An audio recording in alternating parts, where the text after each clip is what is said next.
네, 이태원 참사의 책임 소재를 밝히기 위해 현재 경찰에선 고강도 조사가 진행 중입니다. 당시 상황관리관과 용산경찰서장에 대해선 직위 해제에 이어서 피의자 전환까지 검토 중인데요. 네, 현장 연결해서 수사 상황 알아보겠습니다. 소재형 기자. 네, 저는 서울경찰청 강력범죄수사대에 나와 있습니다. 현재 특별수사본부에서는 이태원 참사와 관련한 책임 규명과 정확한 사고 원인 파악을 위한 조사가 진행되고 있습니다. 가장 먼저 당시 상황 책임자였던 류희진 총경과 이임재 전 용산경찰서장에 대한 조사가 이루어지고 있습니다. 앞서 경찰은 부실 대응의 책임을 물어 이들을 대기 발령했습니다. 특수부는 류 총경이 상황관리관으로서 당시 업무를 소홀히 해 상황 인지와 지휘부 보고가 늦어졌다고 보고 있습니다.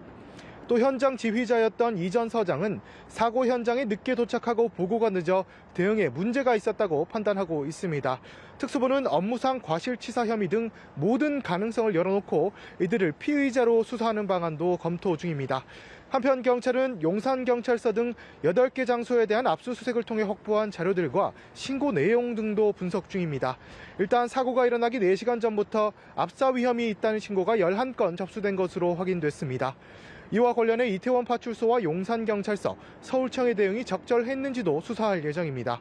서울청장이나 경찰청장도 조사를 피할 수 없을 것으로 보입니다.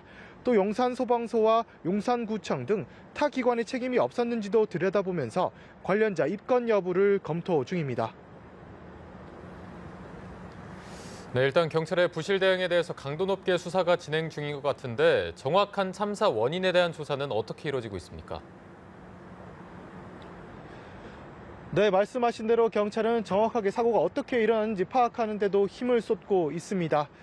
특수부는 경찰 4명을 포함해 사고 목격자와 상인 등 모두 85명을 참고인으로 불러 조사했습니다. 또 현장에 있던 CCTV 영상 144개를 확보해 당시 상황을 재구성하는 방법으로 정확한 원인 파악에 나설 예정입니다. 이와 관련해 골목 뒤에서 인파를 밀었다는 의혹이 있는 토끼머리띠 남성에 대해서 경찰이 조사를 진행했다고 저희 연합뉴스TV에서 단독으로 보도하기도 했습니다. 특수부는 자료 분석이 끝나는 대로 본격적으로 관계자들을 불러 조사를 이어나갈 계획입니다. 지금까지 서울경찰청 강력범죄수사대에서 전해드렸습니다.